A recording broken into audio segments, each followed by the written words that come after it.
The CBS Radio Mystery Theater presents...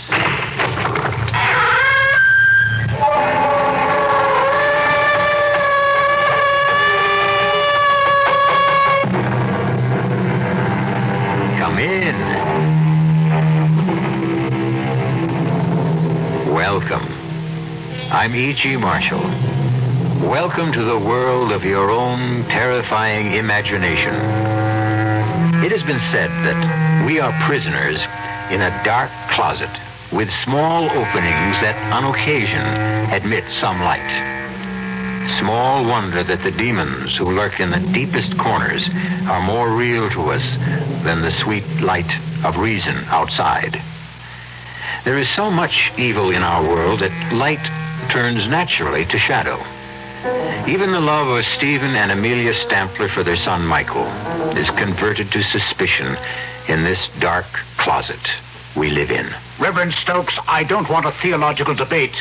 I want you to tell your congregation the truth. And what is that, Dr. Stampler? That my son Michael conducts his lab experiments for scientific purposes. And shall I ask them to believe in coincidence? What coincidence? That a peaceful town is ripped apart every time your son returns. That cattle die for no reason at all. That we are suffering epidemics and the worst drought in our history. All because of coincidence? Yes. This is the 20th century. What else could it be? Ask your son, Dr. Stampler. Ask your son, Michael, if he's just doing lab experiments.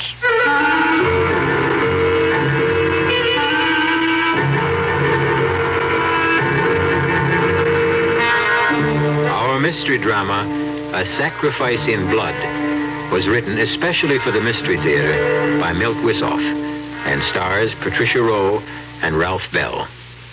It is sponsored in part by the Kellogg Company, makers of Kellogg's Special K cereal. I'll be back shortly with Act One.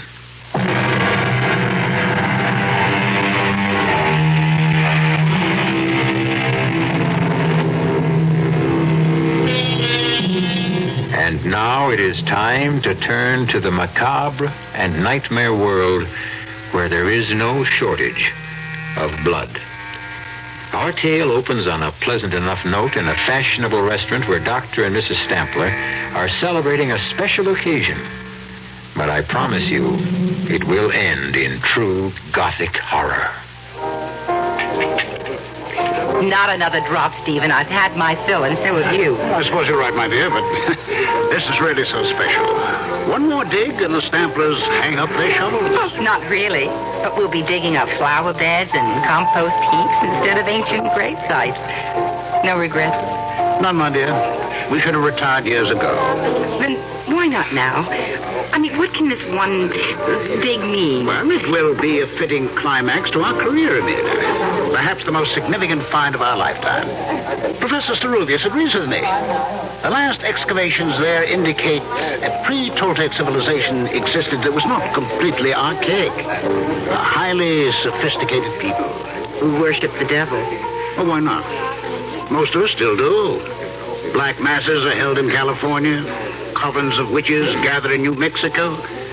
Blood rites take place in the shadows of New York skyscrapers. Oh, nonsense. You've had too much wine. Oh, too much wine, I haven't had enough. Come, Amelia. Let's toast the occasion. To a splendid find. To a safe return.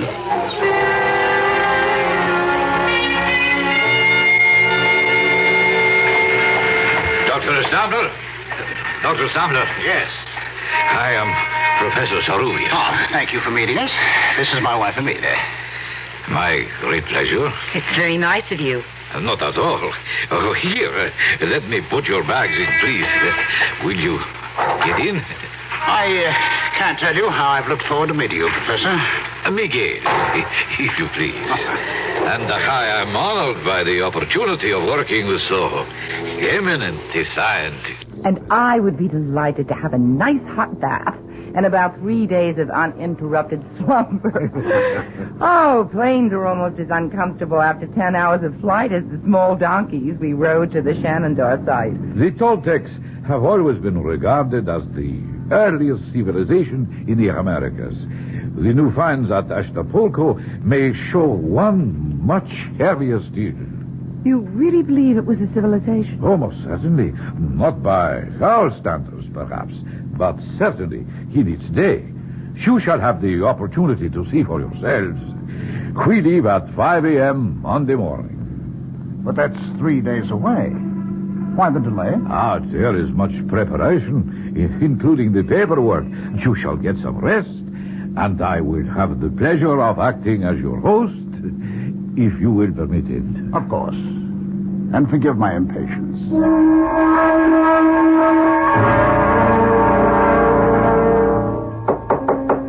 Who's there? It is I, Miguel. Just a second. Forgive me. I know it is late, but it was necessary for me to see you. Oh, that's all right. Come on in. We weren't in bed yet. What is it? I am afraid I have bad news for you. We will have to postpone our trip. Why? There is word of trouble in the mountains where the site is. But what kind of trouble? Oh, nothing serious, but it will cause us some delay. Why didn't you tell us sooner? I just learned it, Stephen, when I returned to my room. How long will the delay be? That is hard to say. What kind of trouble is it, Miguel? An Indian has been found. Murdered. It was a ritual killing. His skin has been removed. Oh, God. Well, we still get back to the basic question, Miguel. How long will we be delayed? Then you're still bent on going? Well, of course, Amelia. A native killing isn't going to stop me. I've encountered worse on other digs. Well, answer me, Miguel. Perhaps you should forget it, Stephen. Oh, come on, now, both of you. I'm not going to change my plans. If you insist, we will continue, but I must warn you, it will be difficult to assemble a crew. But not impossible. No, not impossible, if we pay enough. There is always someone who will take a risk if the inducement is great enough. I guess you're right, Miguel. See what you can do. Then you'll go along with me? I wouldn't miss it for the world.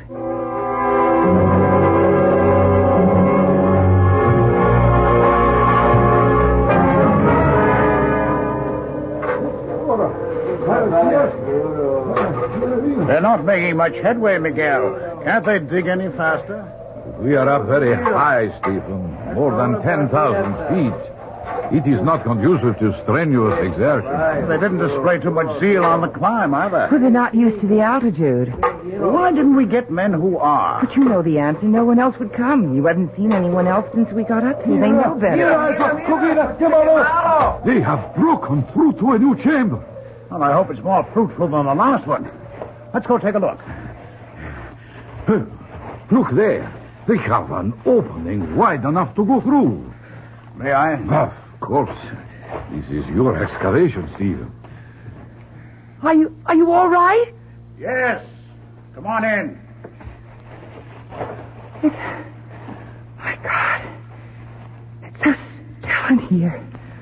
Even echoes die after thousands of years. We seem to be in the anteroom. I imagine the main chamber is just through those doors.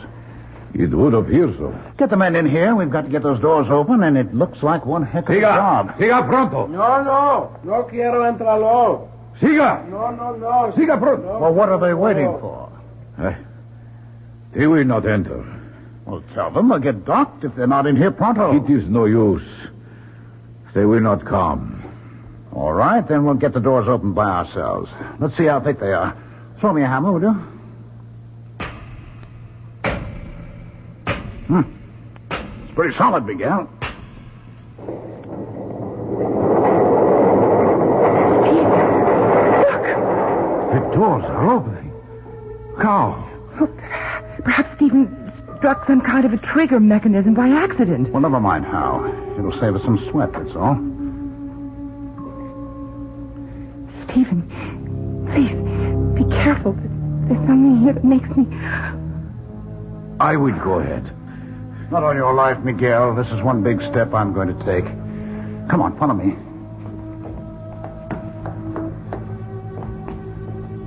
Good Lord. an enormous chamber. It's like a giant cathedral. Bring the lamps up. That door, it's cut in a single block. Oh, yes. It must weigh at least 10 tons. Look at the bas-reliefs on the walls. It is the devil that these people worshipped. Beautiful. Sinister, malevolent, but beautiful. Bring the lamps forward. What is it, Amelia? The skull! There's piles of brilliant skulls! We have found what we are looking for. The sacrificial chambers of the temple. Yes, you're right, Miguel. Can you make out these inscriptions? I see, yes. They tell the story of the ritual. These were incense burners where human hearts smoked. The skulls piled at the base of that enormous slab of stone were sacrificed on that altar. What's that? Well, Miguel just described it, my dear. The stone slab was the altar. No, I mean in the center of the altar. Probably the debris of centuries. I just saw something stir. It's a baby. What? Completely naked. On that cold stone. Oh, a poor child. Now. There now. Oh, he's lovely. He's so warm. Well, how could he be warm? It's so cold and damp in here. Well, he must have been left here a few minutes ago. Well, perhaps someone left him as a warning to us. Oh, but impossible. There is no other entrance beside the stone doors, not even windows. This was the sacrificial chamber of these ancient people. Well, then how, Miguel? I don't know. And I'm afraid the answer, if we ever find it, will not be pleasant. Well, at least whoever left him had sense enough to leave some protection. There's a woven mat on the altar. See? And that is one of the mysteries that troubles me. What are you saying, Miguel? The fabric the child is lying on. Examine it. Yes. Yes, I see what you mean. It was woven when the temple was new. When a bright star appears in the east and a child is born, there is a season of celebration.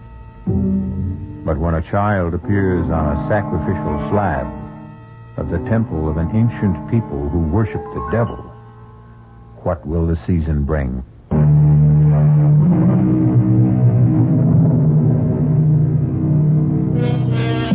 We live by the philosophy that no one is born evil, that only time and circumstance can corrupt the innocence of an infant. And yet, deep within us, we feel some doubt when monsters arise. What made Cain? Was Adolf Hitler or Jack the Ripper ever a clean slate?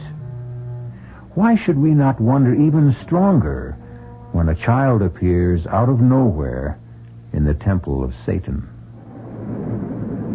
Well, I am not happy to see you leave, my friends. We'll miss you too, Miguel. Oh, that of course, but I wish you had not decided to adopt the baby and take him with you.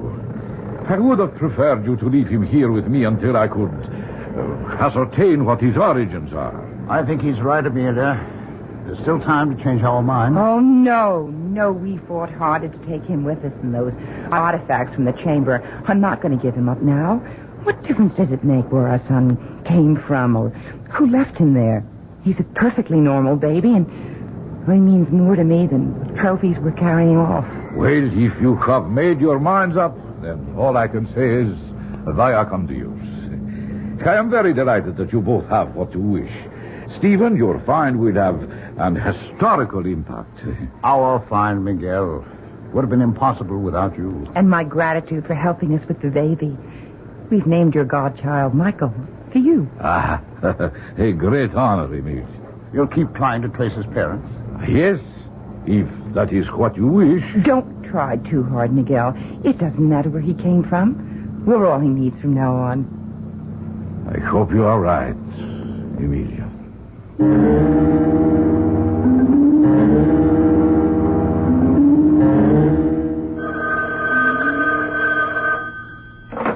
Stamper here.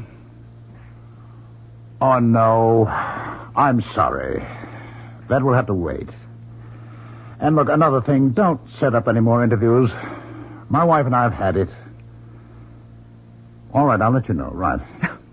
Don't be so short with Conrad. He's only trying to promote your book. I know he is, Amelia, but we're entitled to some privacy. We've been back home for almost a year now, and I'm sick of interviews and publicity. The people poking around here. Oh, you know you don't mean that. You're positively glowing with success. Yeah. You proved your theory about the pre-Celtic people, the influence they had on earlier civilizations, and, well, just look at the results. Academic honors and, the fantastic sale of your books on the expedition. This year has been good for you, Steve. Well, of course it has, Amelia, but if we hadn't gone on that bloody trip, we'd have some peace at least. We wouldn't have Michael. Well, no, you're right, my dear. Oh, he's quite a handful for a kid his age. Only a year old, he's been walking for months. And he's such a good-looking child. He's so well-behaved. No, too well-behaved. You know, it's scary. He hardly makes any sounds at all. Oh, count your blessings. Our neighbors envy us so. They want to know how I discipline Michael.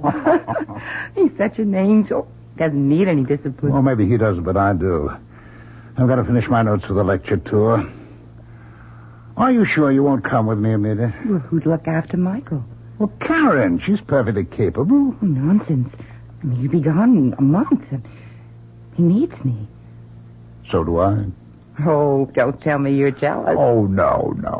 But I am disturbed. You've got to give a little, Em. Don't try to smother him. It's no good for either of you.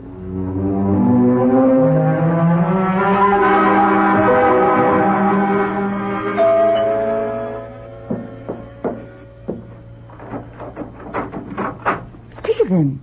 Well, I didn't expect you home so soon. It's Michael's birthday, so I thought I'd be early. I was taking a sentimental journey back through the years with Michael's birthday books. Here he is at 2. Yes, I remember. We took him to the zoo, and he was fascinated. Here he is a year ago. 5 years old, growing like a weed. Oh, that reminds me. What can I do to help with the festivities? Oh, nothing. Just relax. Where's Mike? Well, I sent him out to play. On his birthday? I don't understand. What's wrong, Amelia? Nothing. The party's off? No one's going to show up? Is that it? Oh, who cares? Well, you do for one.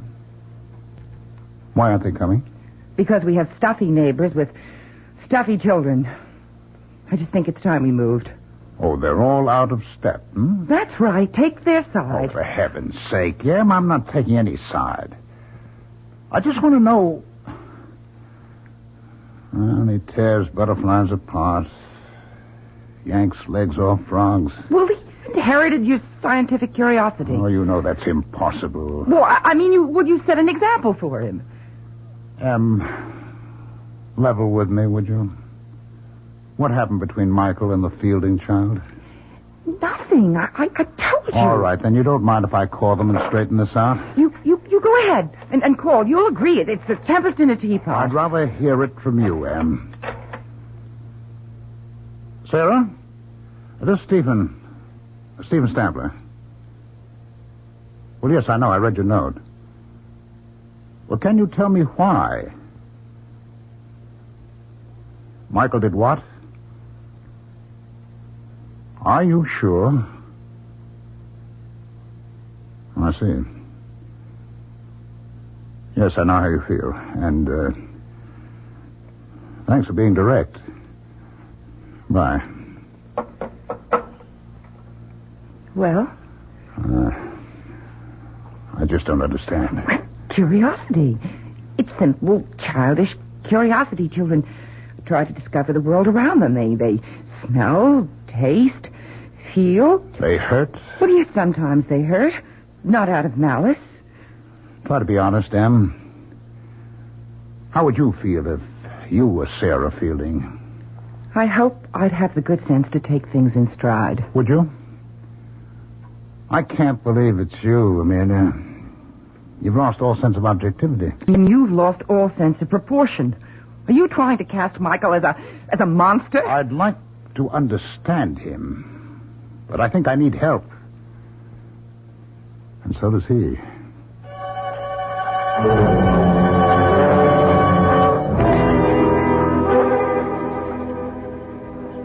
Amelia? Oh, there you are. How are the silver bells? Fine. But the cockle shells are a bit droopy, and so am I. Oh, nonsense. Very gallant, Stephen. But age is beginning to catch up.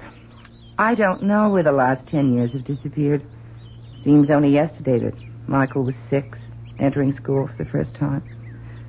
Now he's almost grown. 17. Oh, my, you look handsome today. You're even wearing a tie. Yes, so I have. What's the occasion?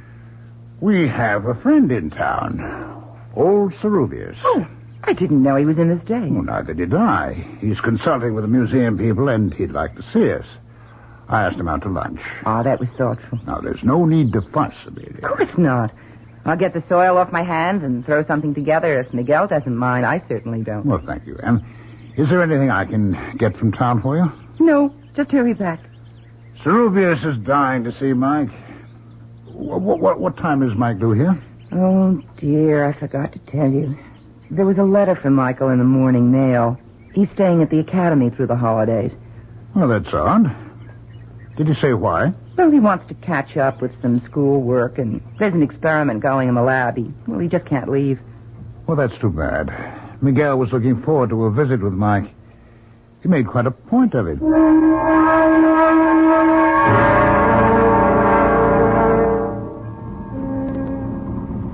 This is quite a machine. It sounds like my coffee grind. It's reliable transportation, Miguel, despite the noise it makes. And how is the boy? Well, very well. And so is Amelia. You look fit. I should be. I still clamber over rocks like a mountain goat and dig interminable tunnels. Have you found anything more at the old digs? Enough to verify your findings. But one thing we never discovered.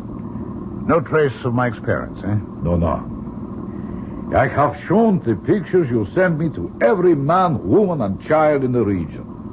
Nothing. Well, how is he getting on? He seems to like it at the academy. As a matter of fact, things are going so well there, he won't be home for the holidays. I'm sorry. Well, it's too bad. I must see him.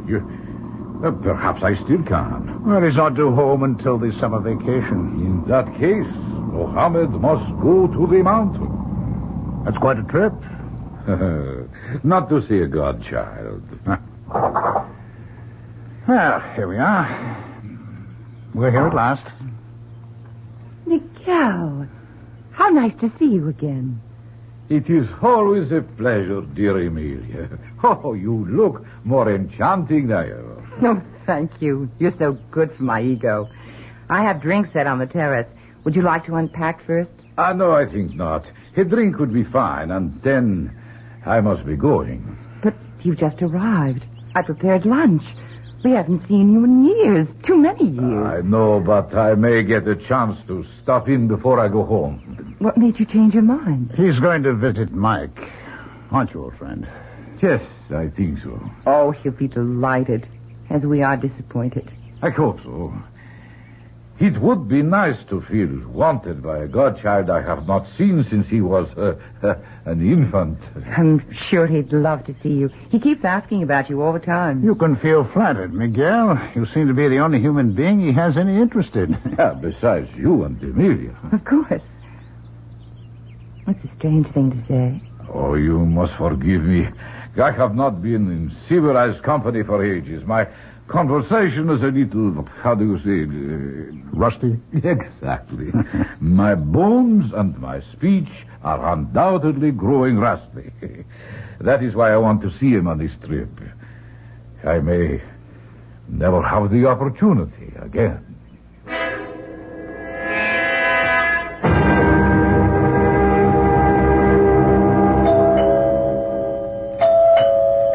Could you get that, Stephen? I'm just finishing the shelf, dear. Very well. Michael, I don't understand. No hello? Should I go out and start over again? Oh, it's not silly. Hello, darling. That's more like it. Stephen, it's Michael. Mike! I know. Mother had the same reaction. I just got through sooner than I thought I would, so I rushed home. Put your bags in your room, and I'll fix something to eat. You look well, Dad. Why shouldn't I? Leisure is good for the thinking classes. Oh, you look a bit drawn. Are they pushing you? No, I'm pushing myself. There's so much to do. What's new? Your godfather paid us a visit. He wanted to see you. Well, here I am. Well, you had to leave. Obviously, he didn't get to see you at the academy. No, I didn't even know he planned to make the trip. Oh, that's odd. He said he would go to the academy directly. We must have crossed paths. Oh, excuse me, Mike. Hello. Yes, this is Dr. Stephen Stamler. Would you mind reading it? What? Would you read that again, please? Oh, my God. What is it, dear? It's a wire from the academy. They found Cerubius. Found him? Yes. Miguel is dead.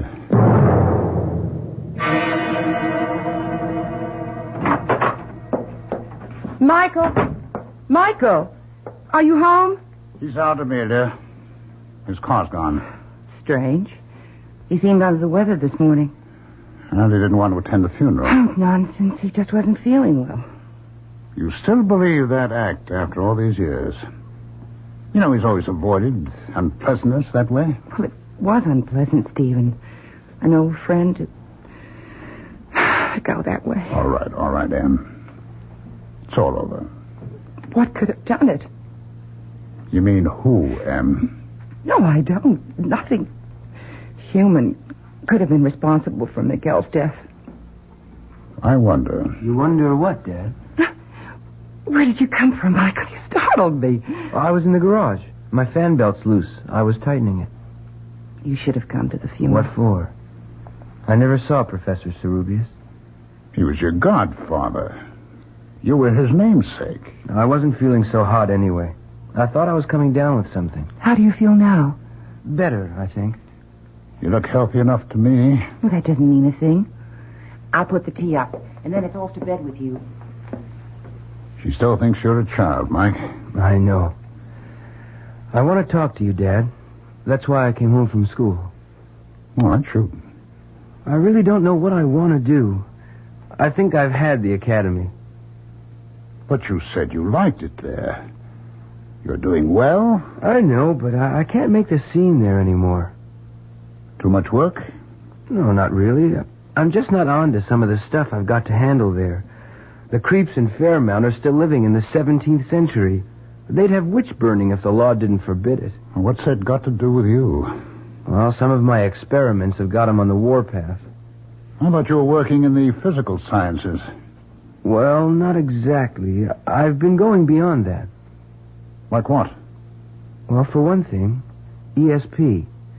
You've always felt I had it. Well, that's not considered supernatural today. Yeah, I know, but the townies think it is. Well, that's all the fuss I think you should stay on. It never pays to bow down to ignorance. I'm glad you see it that way, Dad. Oh, but there's more, isn't there, huh? What do you know about my people? Where I come from? Not too much. How about Cerubius?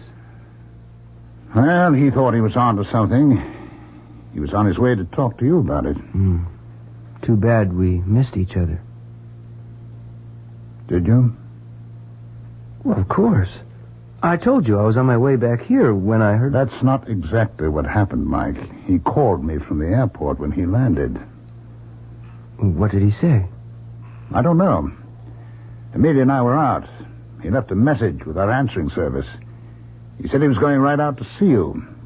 That he had phoned ahead. I never heard from him. And that if anything happened, there was a letter that he was mailing to us. Well, then you did hear from him. By mail, at least. We never received the letter. Did you? Now you're accusing me of tampering with your mail? I'm only asking, Michael. Do you really think I saw Cerubius that night? Did you, Mike? You're as bad as the townspeople. What do you want to hear? A full confession? Oh, okay. I saw the old man. I killed him. Is that enough? Or do you want me to invent the gory details, too?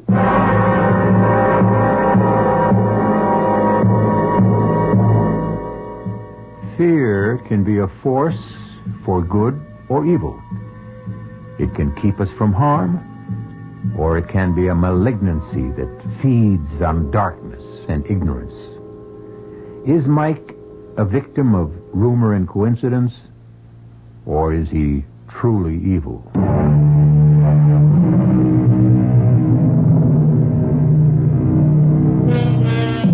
There is a peculiar kind of fear we call courage that makes us go on when all we want to do is find peace and shelter. It makes men who fear heights climb mountains. Soldiers who detest war and suffering advance on bloody battlefields. Some call it pride rather than courage. Choose now. Retreat now and regret it, or go on with me to Act 3. Mark, I've just heard from the police. They're still running down leads on the murder of Cerubius, but they admit it seems hopeless. Too bad. Did you ever get the letter he said he mailed you? No, I don't know what happened. Neither do I. How are you doing in the workshop? I don't know. Thank God frogs are such fast breeders. I killed them off so fast. No results? Only with our neighbors. They seem to connect my frogs with everything bad that's happening. The Gilmore child comes down with meningitis, my frogs are responsible. The drought and the unusual heat, the salmonella outbreak, all part of my wicked machinations. How would you like to come out of retirement, both of you? What do you mean? I'd like to go back to the place you found me, to see if I can trace my origins. Maybe I'll find myself then. Well, I don't know, Mike. I just hadn't thought about it. Well, then don't. Let's just do it. Oh, Father! It's a gift from our loving neighbors. It's a brick. There's a note attached to it. Let me see that, Mike. This is your last warning. Leave, or we will send you back to the hell where you belong. They're not all clods after all. Someone has imagination and a gift of expression. This is no laughing matter, Mike. I'm going to find out who's responsible for this outrage.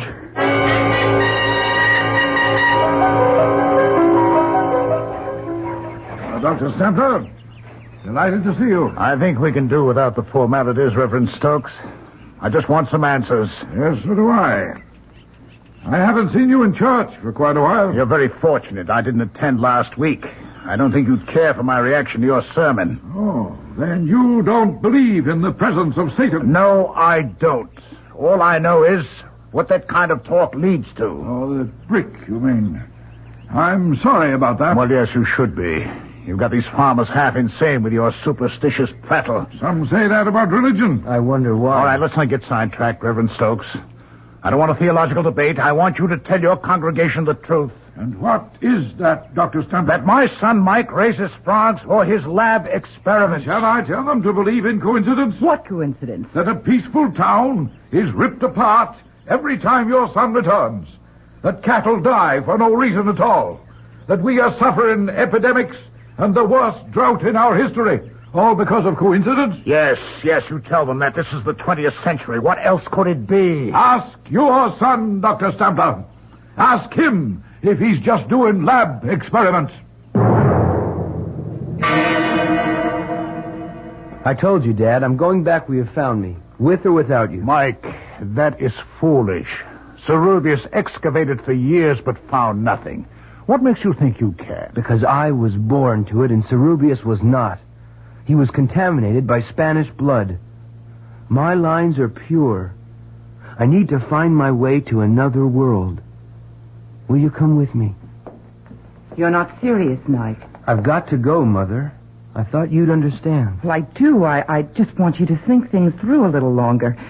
Go back to school. Just finish this semester, and then we'll all go back. I promise you. That makes sense, Mike. It's only a few months. What do you say? Okay. But I won't let you stall me past then. I think my word is good enough. It is, Dad. Then, that's settled. Now, why don't you take Dad out for a walk? This room needs cleaning and airing. Are you implying? Not at all. I'm stating it quite clearly. Either I clean this place now, or I'll send in some goats to keep you company tonight. Now, shoot. Okay, I'll go. How about the keys to the car? I thought we were going for a walk. Take a rain check. I'd like to drive into the city. I'll be my guest. Here. Just drive carefully. Don't worry. I'll be back for dinner. Can I give you a hand, Amelia? I don't think so, Stephen. My, this place is dusty. I'll empty the trash basket for you. Just dump things into the plastic bag. Don't you feed Mike, Amelia? Of course I do. Look at all these hamburger wrappings. Well, I think he feeds his frogs with them. Oh, no. What's wrong, Stephen? You're as white as a sheet. Yeah. This piece of paper. Well, what is it? It's part of an envelope, Amelia. The one that contained the letter Cerubius wrote to us. Oh, my God. Why didn't Mike... Destroy the letter? That's what I'm wondering, too. And I don't like the answer I get.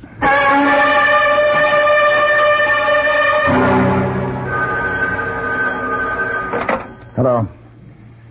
Yes, this is Dr. Stampler. He what? Can't be. We'll be right over. Yes, but I want to see my son. What is it, Stephen? What? Stokes. I don't want to see him. I want to see my son. Hello. Hello.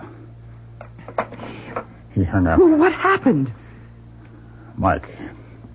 They're looking for him. What for? They claim he's killed someone. I don't believe it. What? With the car? I mean, with an accident? It was no accident. They found Claire Baxter dead. What's that got to do with Mike? They claim he was seen near the place where the body was found. Where's Mike now? He's disappeared. They found our car in the ravine. Oh, no. I'll go see. Good evening. Yes, Reverend Stokes, what is it? May I come in? No, you may not. Now clear out of here. What's wrong with you, Stephen? Please come in, Reverend. Thank you, Mrs. Stampler. I know it's painful, but I must talk to you. What is there to talk about? Your son. I tried to reach you before with facts, but you wouldn't listen. Well, why should I? Of all these silly nonsense... No nonsense this time, I'm afraid. Your son has committed murder. Just because he was seen near where the girl was found, I'll bet half the no town one would have else been in there. town would kill the way Claire was slaughtered. Please, I don't want to hear any more. Then we just sit quietly and wait. For what? For your son to return. And then what? Then we'll do what must be done. You won't wait here. Now be sensible. There are men just beyond this door. I would prefer to do this as reasonably as possible. Do what? Just ask him a few questions, Mrs. Sampler. Now, please let me handle this. Or would you prefer mob violence Ask your questions, Stokes. I'm here. Run, Mike. Save yourself. Not yet. I've got a score to settle with old Nosy. Sit down, Michael.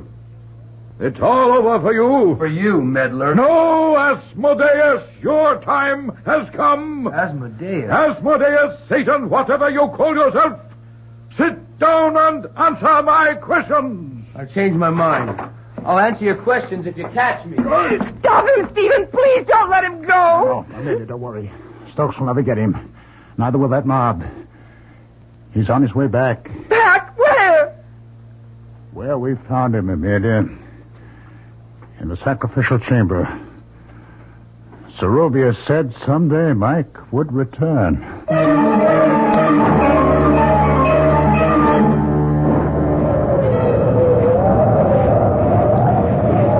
Just a while longer, Amelia. I'm all right, Stephen. Do you think we'll find him? He wanted so badly to find his way back. He must be here. I'm glad he got away from them all. I'm not so sure about that. I pieced together Zerubius' letter from the scraps in the wastebasket. It explains a great deal. Michael was not just an ordinary Indian child abandoned by his parents. The tribes have a legend about the pure-born son of kings who is sacrificed for his people. Do you think Michael? I don't know, Amelia. I don't know what to believe anymore. There's a light in the chamber ahead. I know. Hold this lantern, Amelia. Hold it high. Don't come any closer. Michael. Oh, thank God we found you. Where are you, Mike? Boy, we believe in you. We trust you. Stay where you are. Do as I tell you. We want to help you. Then leave. That's the best you can do for me. You kept me from my destiny when you took me from this tomb. Let me fulfill it now. We love you, Michael. Please save yourself. Hold the lantern higher, Amelia. What is it? There's a child, Em. There's a baby on the altar where we found Mike. It's Michael. Oh, my God. It's Michael. It can't be. Yes, I remember every detail. Stay back. Stay back, Amelia. Don't come any closer. It's a child on the altar. It's Mike. Someone or something is standing over it. Oh, no. I can't believe it. The child's up. Oh, God, no. Michael. Oh, Michael.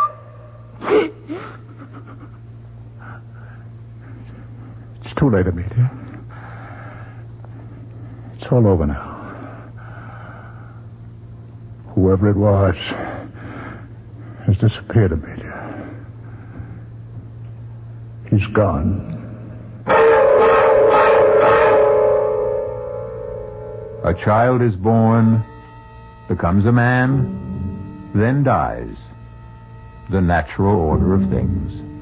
No one can upset it. But not in the case of Michael Stampler, or whatever his true name was. He was plucked out of antiquity by accident and returned there by desire. Our cast included Patricia Rowe, Ralph Bell, Don Scardino, and Ian Martin. The entire production was under the direction of Hyman Brown. This is E.G. Marshall inviting you to return to our Mystery Theater for another adventure